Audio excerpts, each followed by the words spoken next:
नमस्कार, मैं हूं डॉक्टर पार्थ और आज मैं आपको महाबलीपुरम की यात्रा पर लेकर आया हूं।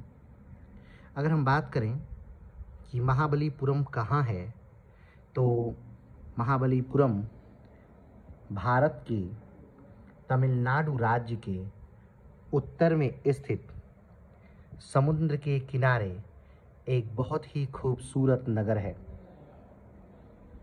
अगर इसके इतिहास और भूगोल के बारे में बात करें तो जब से पल्लवों का इतिहास रहा, चोलों का इतिहास रहा, तब से महाबलीपुरम का इतिहास है। चोल और पल्लवों की राजधानी कांचीपुरम रही, परंतु उनका बंदरगाह महाबलीपुरम स्थित रहा। समय की मार और थपेड़ों से महाबलीपुरम ने कई परिवर्तन झेले, किंतु जिसके लिए महाबलीपुरम प्रसिद्धि प्राप्त करता आया है वो हैं पल्लवों के बनाए हुए रथ मंदिर। तो आइए महाबलीपुरम के बारे में विस्तार से कुछ बातें करते हैं। समुद्र तट में मंदिरों व स्मारकों से घिरा हुआ चेन्नई की समीप स्थित महाबलीपुरम केवल एक पिकनिक स्थान नहीं है जहां सपरिवार जाकर वक्त बिताया जा सके, बल्कि पल्लव राजाओं के काल में निर्मित मूर्तिकला का अनूठा कोषागार है। यहाँ की मूर्तियाँ व वास्तुकला आँखों का उत्सव है। जिसने इसे देखा हो, इसका सूक्ष्म निरीक्षण किया हो, वही इसकी भव्यता, महानता को आत्मसात कर आनंदित हो सकता है। महाबलीपुरम द्रविड़ संस्कृति व तमिल भाषियों की प्राचीन सभ्यता को दर्शाने वाला एक जगमगाता जीवंत उदाहरण है। तमिल सभ्यता की अद्वितीय शिल्पकारी, जिसे मंदिरों की मूर्तिकला के नाम से जाना जाता है, उसकी सृष्टि यहीं हुई। महाबलीपुरम के अनूठे स्मारकों की भव्यता व महानता को समझकर उसके असाधारण सार्वभौमिक मूल्य की पुष्टि करते हुए संसार की सांस्कृतिक व प्राकृतिक धरोहर संघ ने उसे यूनेस्को के विश्व धरोहर सूची में शामिल किया है। यदि मूर्तिकला की बात करें तो भारत में 4 प्रकार की मूर्तिकला पाई जाती है: गुफा मंदिर, मोनोलिथिक, बांस रिलीफ और मिस्रियों द्वारा निर्मित मंदिर।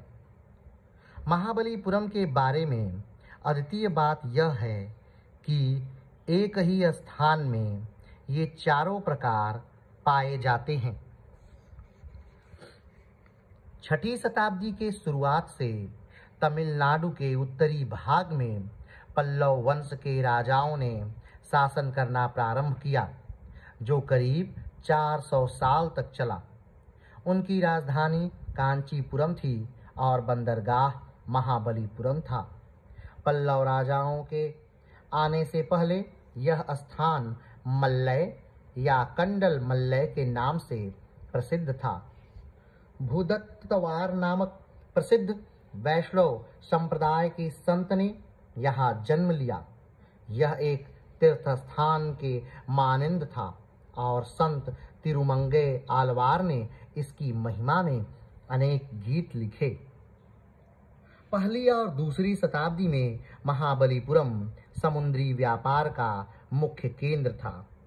विदेशी व्यापारी, खासकर ग्रीक व्यापारियों ने इस स्थान का भ्रमण किया था।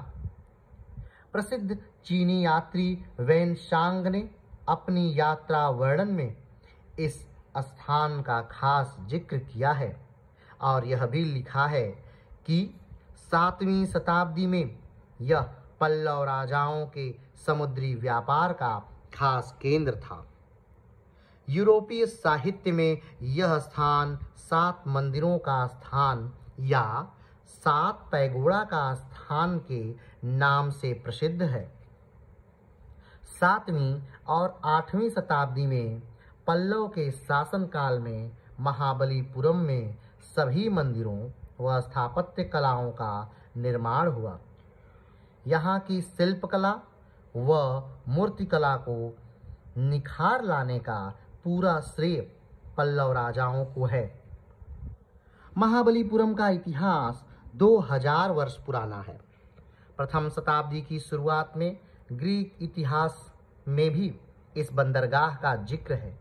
कई भारतीय उपनिवेशवादियों ने दक्षिण पूर्व एशिया जाने के लिए इसी बंदरगाह का प्रयोग किया। कई शताब्दियों तक यह तीर्थ स्थान का केंद्र बिंदु था। एक स्थान विजय का स्मारक चिन्ह भी है। मामल्ल नरसिंह पल्लव ने चालुक्य राजा पुलकेशिन द्वितीय को 642 में हराकर उनकी राजधानी वातापी में कब्जा कर लिया था। अपनी जीत को अमर बनाने के लिए विजय में प्राप्त धन से महाबलीपुरम की स्थापना की। कई भवन व स्मारकों का भी निर्माण कराया। आपके इतिहास के ज्ञान वृद्धि के लिए ये भी बता देता हूँ कि ये वही पुलकेशिन द्वितीय हैं जिन्होंने कभी राजा हर्ष को हराया था, जिनमें प्रमुख महेंद्र वर्मन 580 से 630, उनके सुपुत्र मामल्ल नरसिंह वर्मन 630 से 668, महेंद्र वर्मन द्वितीय 668 से 672, परमेश्वर वर्मन 672 से 700, राजसिंह वर्मन 700 से 728 हैं। ये प्रमुख पल्लव राजा हैं। अधिकतर शिल्पकला का निर्माण नरसिंह वर्मन के काल में हुआ। मामल्लपुरम शब्द मामल्ल और पुरम के योग से बना है। मामल्ल अर्थात महान पहलवान और पुरम अर्थात कस्बा। बाकी स्मारक परमेश्वर वर्मन और राजसिंह पल्लव के शासनकाल के हैं। निर्जीव चट्टानों व बृहदाकार शिलाओं को सजीव मंदिरों का रूप देने का श्रेय महेंद्र वर्मन को ही जाता है। उन्होंने इसे अमरत्व प्रदान करने के लिए इनमें नश्वर वस्तुएं जैसे लकड़ियों, ईंटों और धातुओं का इस्तेमाल ही नहीं किया। इन मंदिरों में अद्भुत शिल्पकला का निर्माण कर अंतर्राष्ट्रीय स्तर पर इसे ख्याति के शिखर पर पहुंचाने का श्रेय नरसिंह वर्मन, परमेश्वर वर्मन, राजसिंह वर्मन को जाता है। अगर हम बात करें कि यहाँ घूमने के लिए कौन कौन सी जगहें हैं, तो उन जगहों का नाम है: प्रथम अर्जुन का तप, द्वितीय पांडव गुफा, तृतीय कृष्ण मंडपम, चतुर्थ कृष्ण का माखन गोला, पंचम त्रिमूर्ति गुफा, षष्ठम सपरिवार हाथी, सप्तम गणेश रथ, अष्टम वराह मंडप, नवम राय गोपुरम, दशम सिंहासन, एकादश महिषासुर मर्दिनी गुफा, द्वादश आदि वराह मंडप, त्रयोदश पुराना प्रकाश स्तंभ, चतुर्दश 5 रथ, पंचदश शिल्पकला केंद्र, षष्ठदश चीते की गुफा, सप्तदश अथी चंद्र की गुफा, अष्टदश विष्णु मंदिर, नवदश समुद्र किनारे स्थित मंदिर या सौर मंदिर। अगर अंतिम में हम बात करें कि महाबलीपुरम की कुछ खास बातें क्या हैं, तो चेन्नई से 60 किलोमीटर पर महाबलीपुरम स्थित है। चेन्नई में कोयम्बेडु पर स्थान में कई बसें महाबलीपुरम ईस्ट कोस्ट रोड जाती है। करीब 1.5 घंटे सफर करने पर आप महाबलीपुरम पहुंच सकेंगे। इसके अलावा स्थानीय बसें जो सरकारी व गैर सरकारी हैं वे भी उपलब्ध हैं। ये बसें सुबह निकलकर महाबलीपुरम का संपूर्ण दर्शन करवाकर शाम चेन्नई वापस लौटा जाती हैं। यहाँ कई टैक्सियाँ भी उपलब्ध हैं, आप खुद गाड़ी में भी जा सकते हैं। समुद्र किनारे स्थित भव्य सड़कों पर जाना एक सुखदायी अनुभव है। अगर हम बात करें कि महाबलीपुरम कब जाएं, तो महाबलीपुरम का समय अक्टूबर, नवंबर, दिसंबर, जनवरी, फरवरी, मार्च तक जाया जा सकता है।